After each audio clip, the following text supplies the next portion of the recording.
Welcome to the Social Millennial Podcast. Gang, gang. We in here repping New York City, repping the Bronx. A wild week. We had a little heat wave. It seems like the summer is winding down. We're supposed to be getting some wild, meteorologists, I guess, are supposing that we're supposed to be getting a strong hurricane season, but we're already in August, so I have no idea about that. But we're here, survive the heat wave, NYC, conquering COVID. We might hear some sounds of NYC in the background. Pay it much mind because NYC is the greatest city on earth. Gang, gang. It's been brought to my attention that some people might not be getting past the intro because I'm like, gang, gang. But understand that we are representing NYC. I wave the banner proudly of NYC. I was born and raised here, native New Yorker. I got the hustle gene. Go back and peep the past episodes of the Social Millennial Podcast, and you'll understand the backstory. Now, we've had a very interesting week. Kanye said a few things. I don't think I'm going to touch on that. I try not to touch on politics. I really do. I can get pretty heated about politics, and I may have a few hot takes that I might share down the road.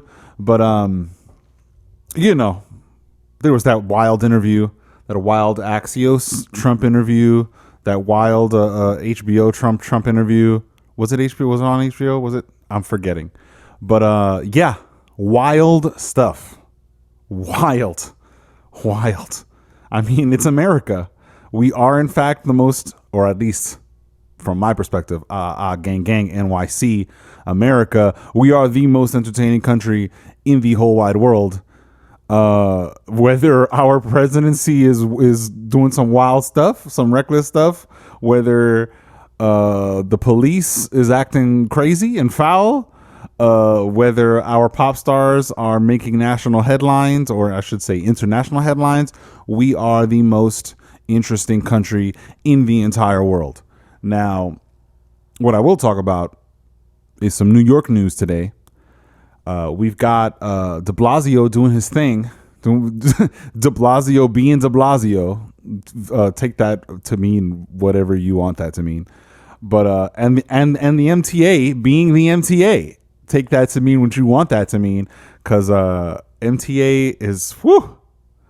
For those who are listening to this under the sound of my voice that are not from NYC, whoa, the MTA, the problems, the issues, the union stuff, the corruption back in the day, a few key dudes that were supposed to revive our systems and fix our signaling and so on and usher in a new era of advanced systems into our subway lines bounced, because dealing with de Blasio was a problem, dealing with Cuomo was a problem.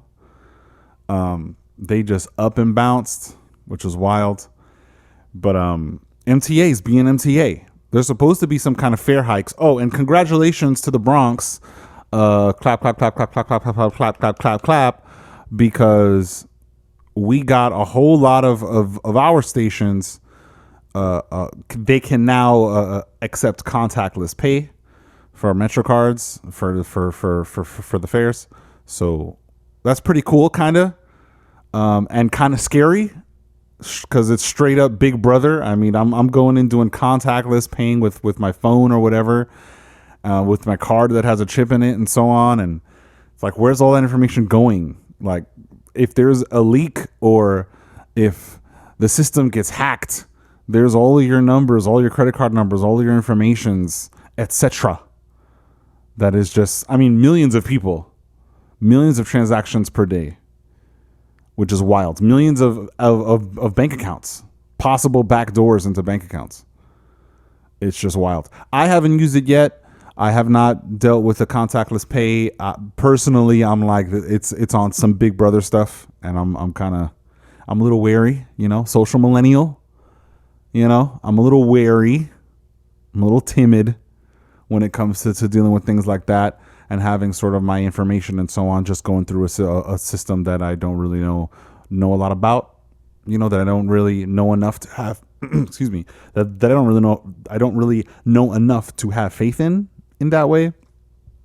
Because if banks can get hacked and banking information is all over, I mean, come on, talk about a target, right? NYC, greatest city on earth. Anyway, so applause for the Bronx. We are going to talk about right now, though, in the news, MTA is they announced closures, service closures, just 5 days away, which is wild. They announced it today for 5 days away. And their excuse is that August is a slow month, and the times that they're deciding to do the closures, literally whole lines are getting closed overnight, are for necessary construction, replacing rails, fixing signals, some structural stuff, and so on.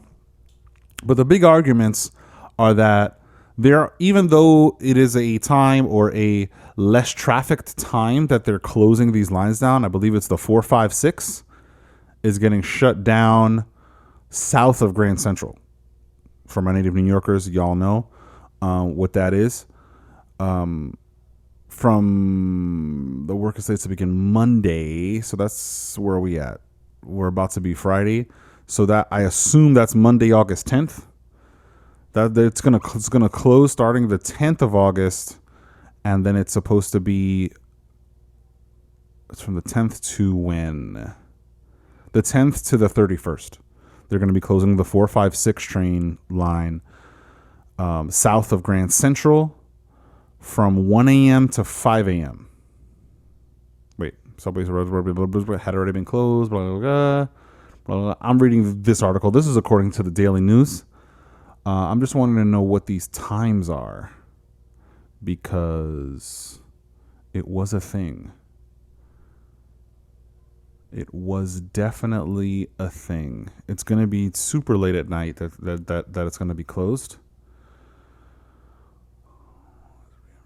Okay. Busy subway line. 9:30 p.m. Yeah. It's going to close at 9:30, which is kind of early, which is very interesting. The argument, 9:30 p.m. The argument is that, or the upsetment, sort of the uproar, is one, how are you going to let us know 5 days in advance? We have a lot there. New York City is a city that never sleeps. And rightly so. We've got 24-hour, we've got certain eateries that are 24 hours. We've, CVS's, 7-Elevens, a lot of 24-hour things that happen in the city. Clubs and things that, of course, it's COVID, so those things are not open. But this is still the city that never sleeps. And part of the uproar, aside from how are y'all going to do us like that, just give us 5 days notice, is the essential workers. So there are plenty of essential workers that have to work overnight shifts that are going to need 4, 5, and 6. The 4, 5, and 6 lines are, I believe, the most heavily trafficked lines in the entire system. We cut off all service, right? I believe that was a little bit of trivia. Right. Before the pandemic, the Lexington Avenue line, which is the 4, 5, and 6 in Manhattan, ferried more daily riders than the entire transit systems of Chicago, Boston, and San Francisco. To get an idea of when it's at its capacity, how important the Lexington Avenue line is. Imagine we need our doctors working overnight, our nurses, firefighters, police officers, and so on, that need to get to where they need to get to on the east side of the island, and they won't be able to after 9:30 p.m. So it's just going to be a thing. Of course, it's something it's happening. There's nothing we could do about it, but that's essentially what the uproar is. Like, MTA is just doing whatever they feel like doing. During Corona, they've just been losing money. They've been hemorrhaging money. $2 million, something like $2 million a day or something like that. it's been wild because the after the lockdown, you're going to get the crazy dropout of the system. There's not going to be any fares, anybody on the trains, and that's how it was. It was a ghost town. They were still operating trains when it was a ghost town, which is wild to me. They've just been hemorrhaging money, and they need federal help, or else they're not going to survive the month of August. They said, quote unquote. They need millions of billions of dollars to continue operation right now, because they've almost exhausted their last cache of federal funding that they got before COVID-19 hit. So they're talking about doing fare hikes. It's a whole thing. I think I talked about it in the last podcast or the podcast before that, the episode before that. Go and check that out. But yeah, they're just doing us like that. They're just going, listen, 5 days from now, we're closing it down. So y'all better figure out what y'all plans are, and that's just what it's going to be. Talk about on some gangster stuff. They were just like, this is what it is. Now, it's upsetting. It's a bad taste in my mouth. Everybody, if you know, you live out here in NYC, you know what it is out here. MTA is just MTA, and they just be doing it. But we'll see how this shapes up. They're supposed to be replacing tracks on Canal and doing a few some structural improvements and so on to the tunnels themselves. So hopefully, this is something that will work out. And if it works out, we have sort of rolling periods where it's 9:30 p.m. closures, so we can get this system back on track. The NYC subway system, I believe, is one of the largest, if not the largest, subway system in the world. The largest train system, the most intricate, but it is also extremely dilapidated. It's gone years and years and years without improvements. So it's very, very much so behind technologically behind. And it's going to take a long time to be able to get it back to or to be able to update it to a lot of the other modern train systems with all of the modern technology that's available now. So we'll see what happens with that. Now we've got de Blasio being de Blasio, but surprising me a little bit, and I'm sure surprising a lot of people, with his comments about individuals who bounced out of NYC for fear of corona. He calls them fair weather friends, which is like super interesting, super gangster. I was not expecting that.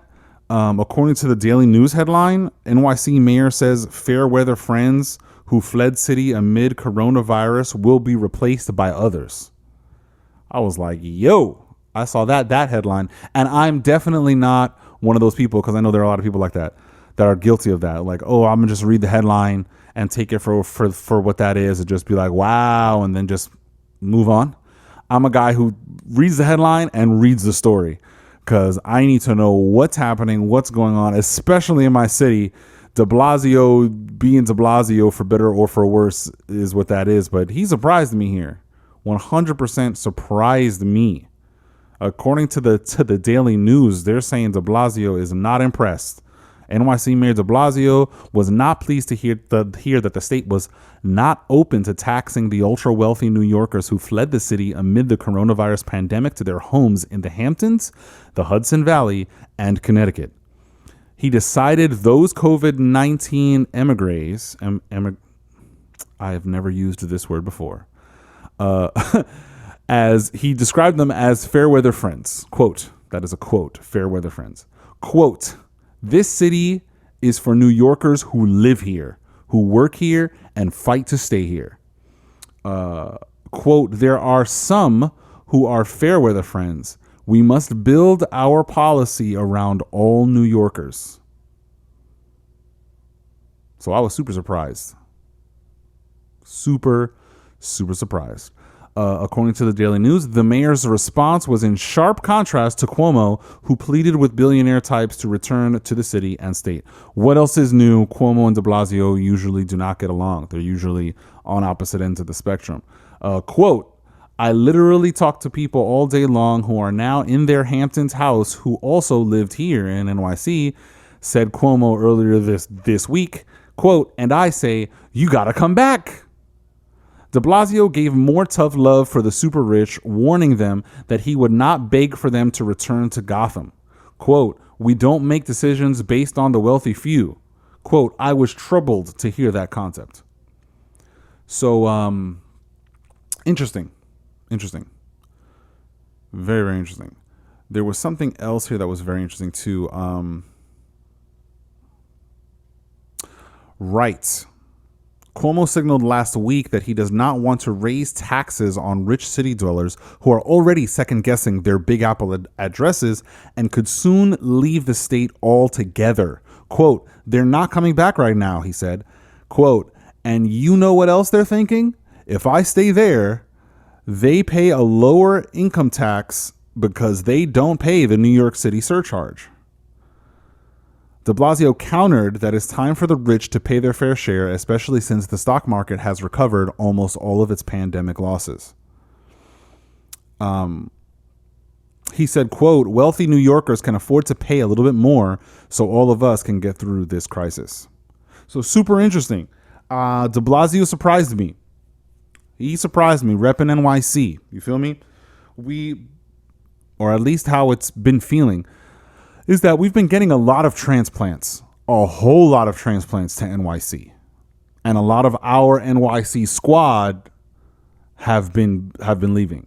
And I get it. The economy is not what it needs to be necessarily.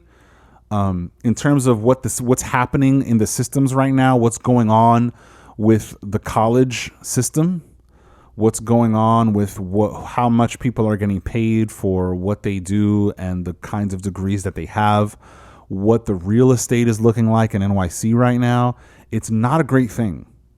If median income in the United States is $40,000, I mean, it's a thing.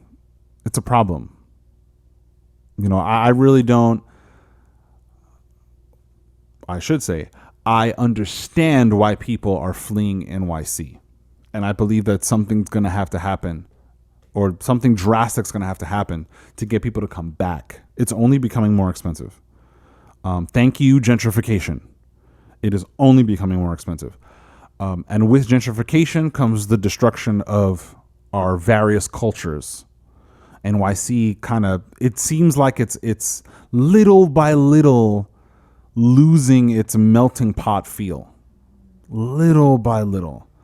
As you have this sort of other watered down culture coming into NYC and living in our communities, in our POC communities, which they're free to do. But the problem is when our own is when we are being priced out of our own communities. That's a serious problem.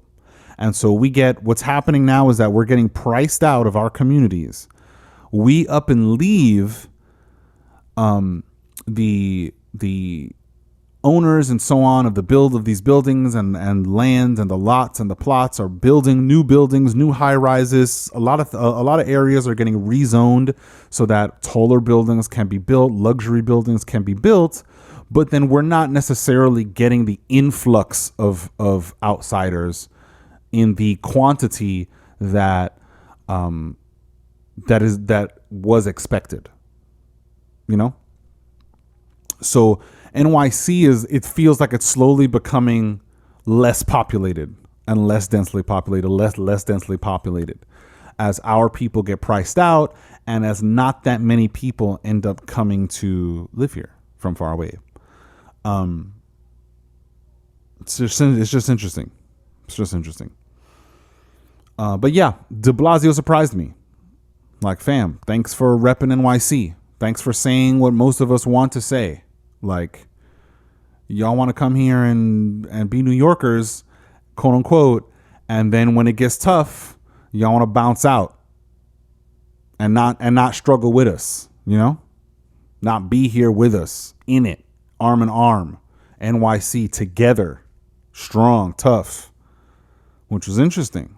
Because if you're gonna be a New Yorker, if you wanna wave that banner and throw that mantle on you, then you should be strong enough to deal with New York and to deal with our struggles when the struggles come. So it's interesting that we're getting these transplants, these individuals who, come and live here for the work, for, the prestige. I live in NYC. But then when it comes time to actually be a New Yorker and to be New York tough and to show them hustle genes, to show that resilience, mad people bounced out. Mad people left to whole other states. They bounced. They didn't stay here and adapt to the changes going on because of COVID. They didn't adapt and start not necessarily going into another field completely, but didn't stay here and make it work, make it happen. They said, deuces, I'm out. Boom, gone. Call me when everything's over so I could come back and resume my life that I wanted to resume. My nice, Instagram style selfie. Oh, selfie at this party. Oh, this. Oh, you know what I'm saying? It's interesting. But for my native New Yorkers, y'all know what it is. And for my New Yorkers abroad that y'all know what it is, gang, y'all know what it is. We out here. We're New York tough, standing 10 toes down. I think over the past 3 days, we haven't had any COVID deaths, which is wild. And I think it's only been like 300 cases in the past 3 days of like 33,000 that have been tested. So we're killing it, y'all. We're wearing masks. I see mad people out here wearing masks now when outside, when they get inside stores and so on. So we're doing it. Just keep on doing it, y'all. Keep on doing your thing so we can get back on track. Now, of course, then de Blasio was de Blasio and did not surprise me regarding, who was it? The health commissioner that resigned this week. I believe it was this week she resigned.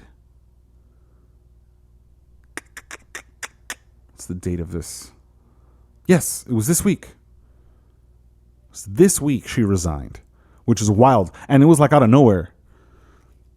She sent her resignation, I think, to the New York Times, to de Blasio, and was out.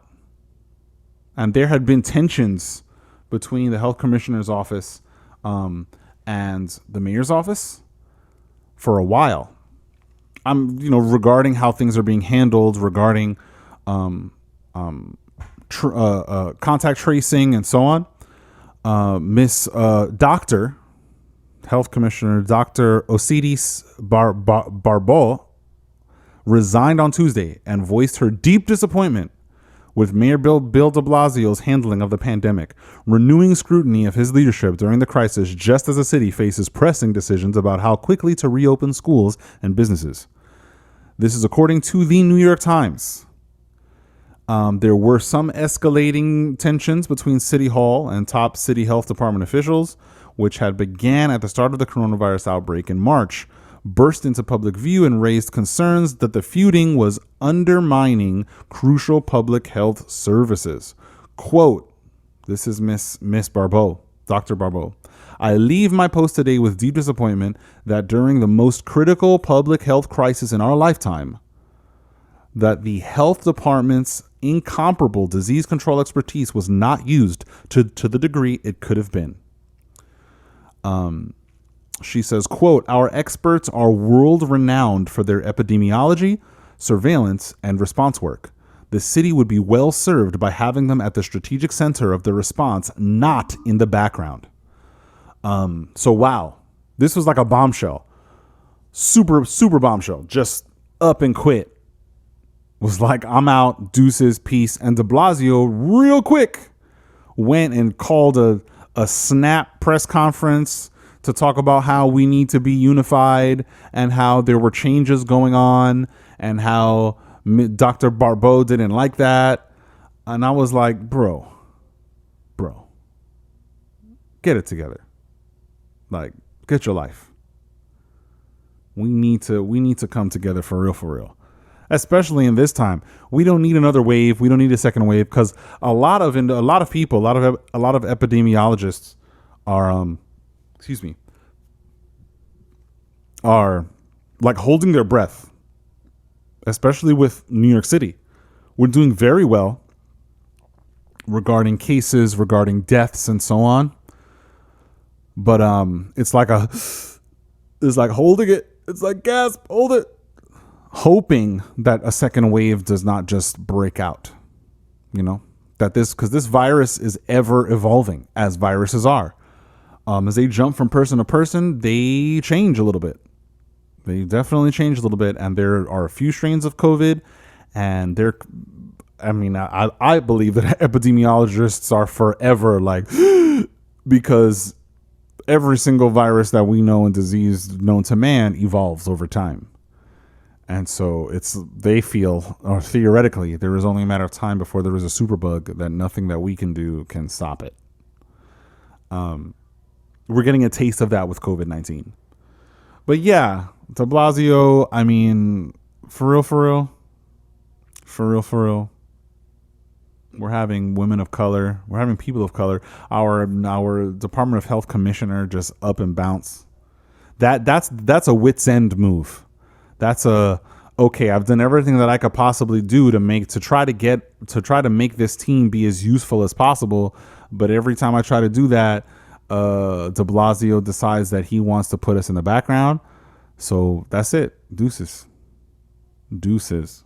It was similar with I forget the gentleman's name that resigned from the MTA. Let me look him up.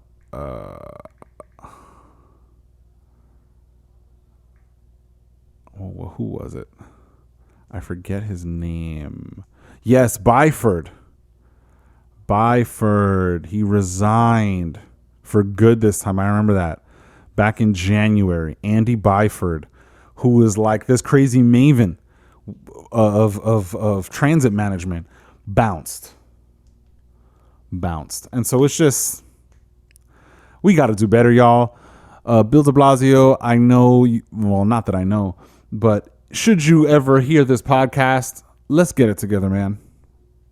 Let's get it together. I know you can only do your best, and there's so much that I don't know about what your job is and what you're listening to and what the intelligence is and what's happening, so on and so forth at that level. But come on. Okay. All right. So what I've been thinking over this week, in the realm of encouragement, because I feel like it's a sort of time evolving with the format of this podcast, where we get some news, get some commentary on the news, and we get some encouragement. We get some encouragement time. I might come up with a theme song for this segment of the show, but until then, a recurring theme with these podcasts is, or this encouraging time is, keep going. Don't stop. Whatever your passion is, whatever you're doing, whatever's bringing you your peace, don't stop it. Don't let anybody coax you into not developing what you love to do and pursuing that. What the thing is that you feel that you're made to do and you're made to be. And I've come to understand, and maybe y'all have too, that as you mature, as we mature, as we become more disciplined, as we become more focused in and towards the goals that we want, the places that we want to be in our lives, the things we want to achieve, that individuals sort of fall by the wayside. And the closer that we get to our goals, our ultimate goals, our achievements, our circles become smaller and smaller and smaller and smaller. It's as if the closer to our goals that we get, the closer to our peace that we get, the more peace that we exhibit, it's directly in proportion to how small our circle is going to be. It's super interesting. I've noticed in my own life, in my own journey, in my own walk towards the things and the places that are the goals and the places that I need to be. I've noticed for various reasons, people just are gone. All the while before I thought, oh man, because I'm the kind of person that when I eat, everybody eats, And I'm like, whoa, when I get here and when I do this and when I do that, I'm definitely, I'm going to expect support from certain kinds of people, certain people that are in my sort of sphere, in my orbit. And not only expect that kind of support, but I'm going to want to take them with me as I, get to the next level, that I just keep all of these people in my orbit and so on. And that is not the case. 100% not the case. Maybe for some, because I can't speak for everybody in every single situation. Maybe for some that ends up happening. You just have that squad of people that are around you that stay with you for the rest of your life. And it's a beautiful thing. But from what I'm witnessing in other people's lives and experiencing in mine own, it's not the case. The more disciplined I become, the more disciplined I see my fellow millennials, my fellow hustlers, the more discipline that I see exhibited in their actions and in their movements, the more fortitude that I see with their movements and in their movements, the less people I see that are close to them, and the less people that I see in my own life that are close to me. Sometimes it's even that I want people to be close to me. I want to reach out and pull them close to me. I see that for some reason you're off to the side, and I don't understand why that's the case. Come here. What's going on? Come here, because I would like to take you with me to my next level, And some people don't want it. They actively avoid it. And will actively avoid you, whether it's because you exhibit a piece that their brain can't comprehend, whether it's that because you're so focused and disciplined and set on the place that you want to be,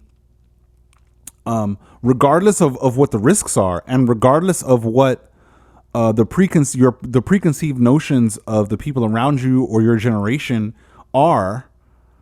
That you're pushing. Some people, they can't understand that. They don't get it. They just, the capacity is not there. And so sometimes it's people who develop into haters. And if y'all want to understand what I mean when I talk about haters and the implication of haters, head back to my past episodes of the podcast. You will get a good picture. But sometimes some people become haters. They evolve into haters.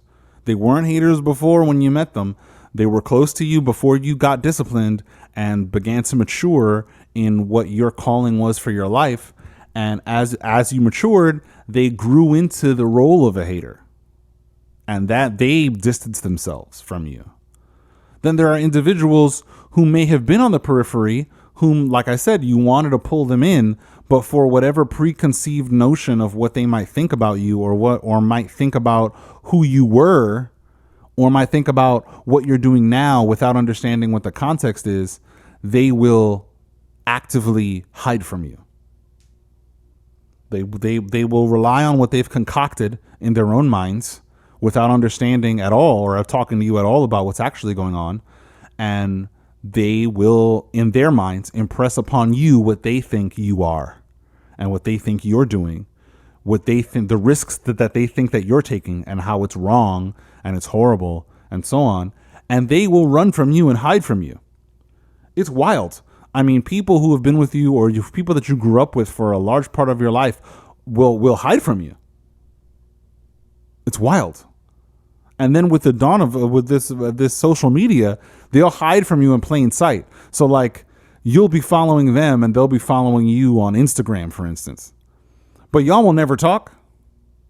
And you might want to set up something with them, like, you know, let's chill, let's talk, let's this, let's that. Okay, yeah. And then the day comes and they ghost you. And it's like, are you serious right now? So it's really interesting. The greater that you mature in what your calling is for your life, what is bringing you peace, what is causing you to be able to love more, what is causing you to be freer with yourself mentally and emotionally, what the things that are setting you free are often the cause of a smaller group, of a smaller circle. And as your circle gets smaller, the closer to the top that you get to where you're trying to go, the smaller your circle becomes. But those who are in that circle, the connections are strong. They've been tested. They've been tried. They've been proven. So my point of encouragement is keep doing what you're doing. Keep being who you are, regardless of who decides to hide from you, regardless of who decides that they want to create their own preconceived notions about you without talking to you. They don't deserve to be in your circle if they're going to do that. Regardless of whether it's family that you were super thick as thieves with, regardless of whether it was friends that you grew up with and dedicated so many years or spent so many years together that y'all really know each other. No. Your circle will become smaller. Not because you're necessarily kicking people out, which is a whole other podcast, and talking about toxic people. And as you get to where you need to try to go to, or as you see what your path is, sometimes there are people that are standing in the way of that. And sometimes you got to go, deuces fam, I got to get mine. I got to get to where I need to be for my own well-being. So if you're going to stand in my way, or if you're going to be a hindrance, you're not really for me. So you need to be gone. That's a whole other podcast that I really want to go super in depth with regarding my own personal experiences. But it's not that you're booting. So what I'm talking about now is not necessarily the people that you're booting out, but people that they kind of fall away. They kind of relegate themselves into the periphery and beyond. Don't feel bad when they do it. I sort of fell into the trap myself of feeling bad, because I'm the kind of person who, I love people. You know, I like connections. I like being able to have touching points with people, things in common, share experiences, share my life with people. I'm a person like that, who likes acceptance, who hungers for acceptance. I'll be vulnerable right now, so as the social millennial. I like that. That's a thing that really that gets my gears going, you know? And so as I made the very, very serious decision to pursue the things that bring me peace, I started noticing people falling out, people gone, periphery gone. And no matter how much I tried and wanted to keep them and wanted to do the work to try to like still have the same relationship, it just wasn't working. And it wasn't because I was pushing them away. They wanted to go. And so I sort of fell into the trap of feeling a little bit down on myself, a little bit depressed, a little bit like, man, what the heck? Like, don't all those years that I spent with you count for anything? You know? Caused me to go into a real existential funk, rethink a lot of things. Don't fall into that trap. Okay? Because the idea is, the more that you mature, these people that are going away, your circle should be becoming smaller. You should not be isolating yourself, because that's a recipe for the possibility of a disaster, emotionally and mentally. You shouldn't necessarily be isolating yourself. your circle should be becoming smaller. So you should still have that circle, those individuals that are tight, that you know that you can lean on, that you can go to when things are going wild and are going awry, and those individuals who will build you up, whom are secure in who they are and in themselves and in the way that their life is going, that it brings them peace to build you up. Those kinds of people that are in your circle, you should not be isolating yourself. So as you become more disciplined, as you become more and more and more and more focused, and your circle becomes smaller and smaller and smaller, let those people still stay there. Let those connections develop and so on, that they become stronger and stronger and stronger and stronger as you reach your goal. Don't fall into the trap of getting down on yourself because such and such doesn't want to support you, or such and such so and so that you felt that you thought was down for you. You know, when it comes time to actually be down for you, when the rubber meets the road, that person is nowhere to be found. Don't feel down on yourself. Don't fall into that trap. Let them go. You know, go with God. Vaya con Dios, mi amigo, and do what you got to do. And know that you have those people that are there for you. And sometimes it's interesting too, because as you mature and as you grow and as you build in what you're pursuing and what brings you peace, you also find out and are sometimes surprised by the people who are actually down for you. And if you're hearing swishing, that's my water. You get surprised by the people who are down for you. I was pleasantly surprised by the people who are down for me. People that I didn't think were paying attention to who I was or to what I was doing, or, you know, that I really wasn't making an impact on them. People that I knew about that were in the periphery, but I didn't think that they, you know, that it was that serious. But it turns out that it is that serious, and they stand you. And as you develop and as you mature and as your circle becomes smaller and smaller, you will sometimes be surprised by who ends up in that small circle. So keep your chin up. Don't get down on yourself or depressed about people sort of falling away and so on. Yes, it's natural to feel sad when someone that you felt like you spent all these years with just up and disappears or doesn't want to be around you anymore for reasons that really don't make sense, or for reasons that they never share with you, which is hyper disrespectful. It hurts. I'm not going to lie. It hurts. It is painful. But don't wallow in that pain, in that sort of existential funk. Feel it, you know, allow yourself to feel it, feel free to feel it, but don't stay there, because you've got work to do. You've got a place to be, and you've got people who are there for you, you know? So that is my encouragement for y'all. And a little bit of a vulnerable moment for me in my personal life.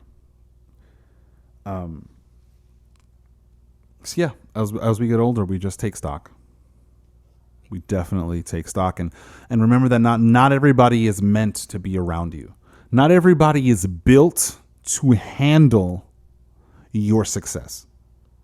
Not everyone is built to be able to have the brain capacity and the emotional fortitude to be happy for you when you succeed, or to even necessarily be friends with someone who is wildly successful. There are people who are not built for that. The level of hate and vindictiveness and venom that comes out of them when one of their quote unquote friends or quote unquote inner circle is wildly successful and they're not, woo. I've had experience with that. It is not a pretty sight. It isn't pretty. If you start stooping down to their level and going back and forth with them, it's wild. It is 100% wild. Now,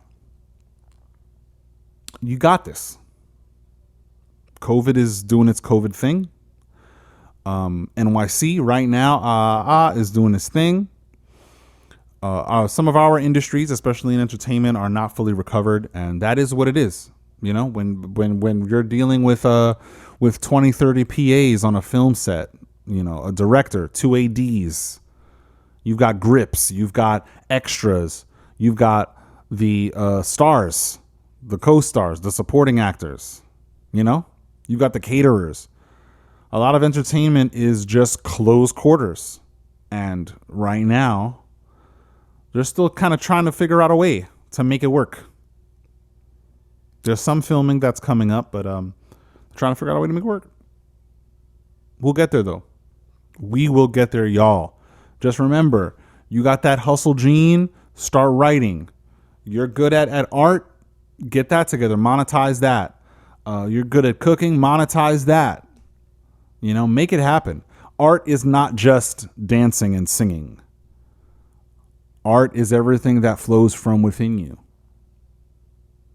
You sharing how you interpret your world and what you feel inside through physical actions.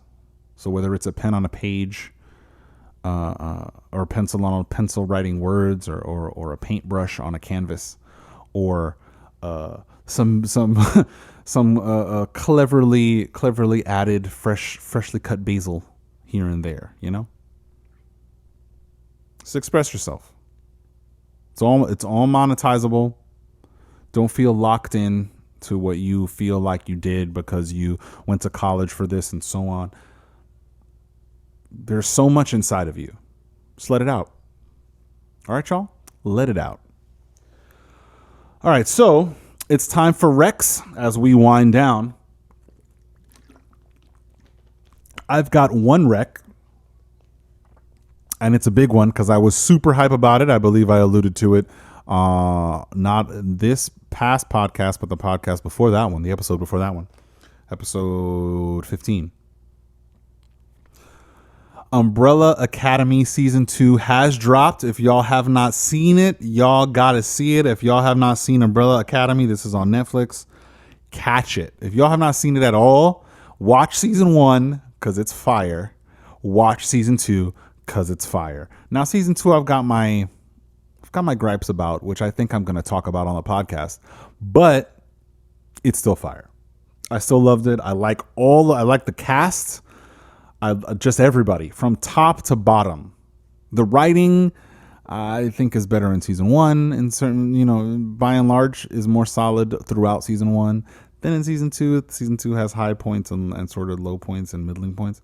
But as a whole, holistically, Umbrella Academy is fire. Season 2 is fire. I can't wait to see Season 3.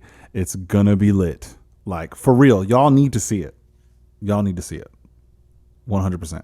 I can't even, I wanted to right now I wanted to pick a favorite of the squad, but I can't. I cannot, because I was like, oh, Klaus is my favorite.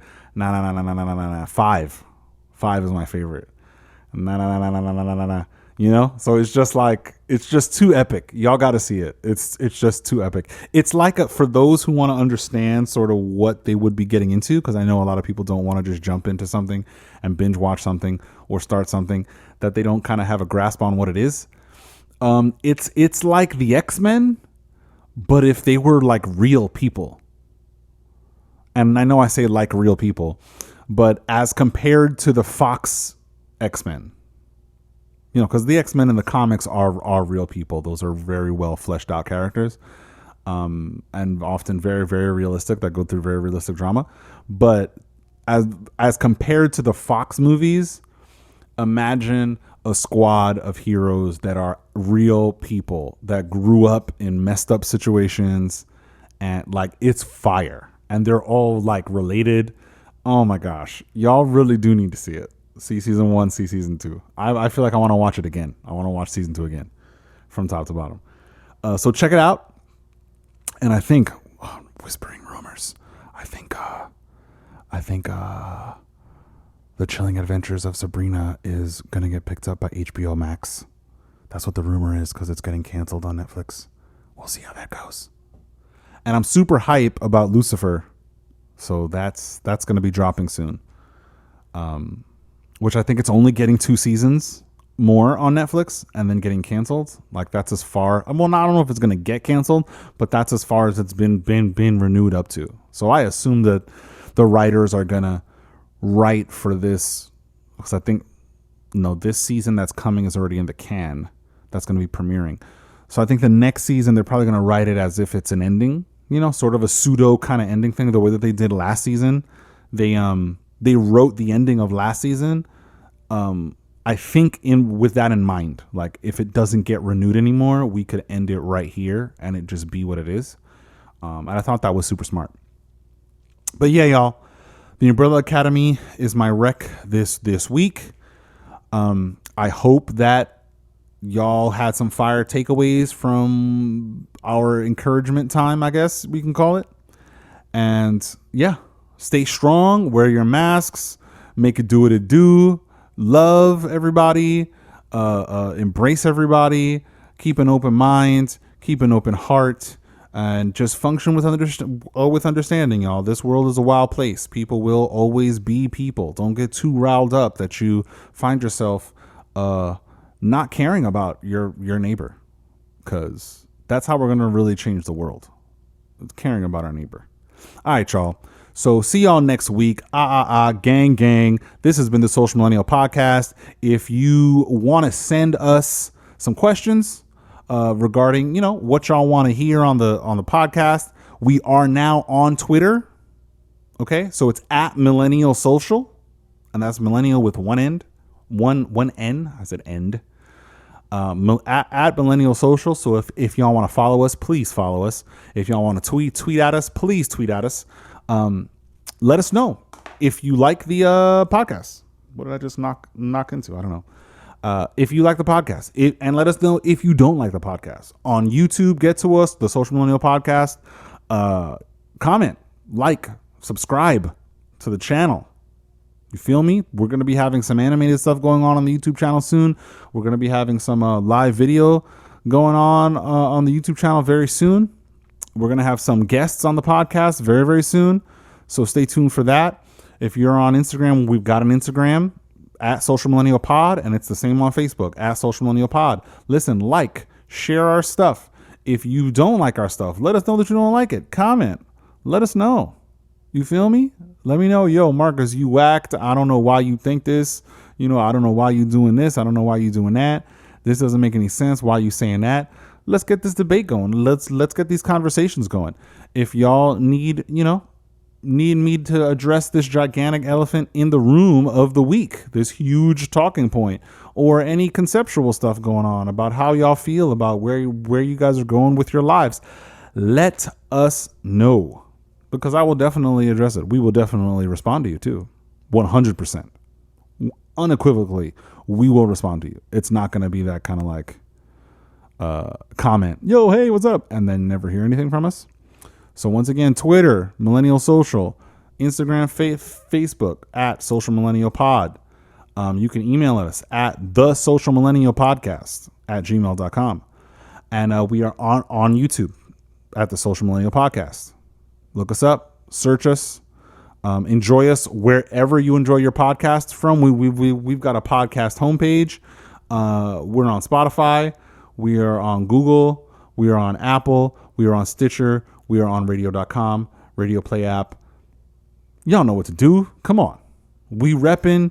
We having this thing grow. Everybody who has been listening, props to y'all. Thanks for supporting the show. Thanks for supporting the YouTube channel. Thanks for supporting Facebook. Thanks for supporting on Instagram. Now y'all can come and support on Twitter.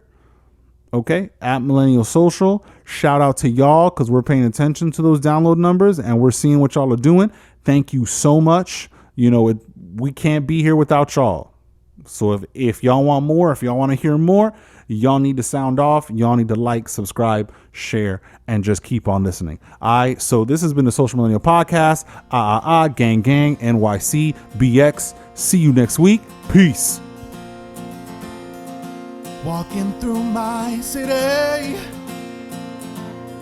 so many people passing me by,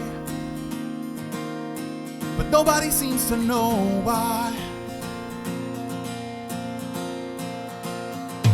Street lights saying stop and go. Cars zipping past me to and fro. Does anybody know now? Oh, how time is slipping. 'Cause under the surface of the push and shove is New York City. The hustle and bustle of this town I love, that's New York City.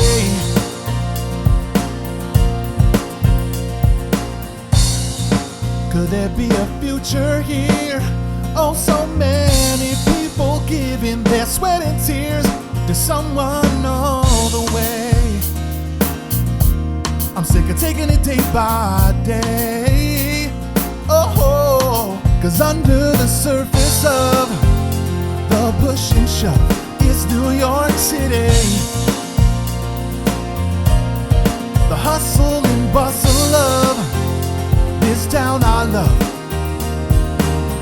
Under the Broadway lights, performers working day and night, filming for the TV screen, the movie house and in between. Heights to heights and suit to suit, magic that you always knew.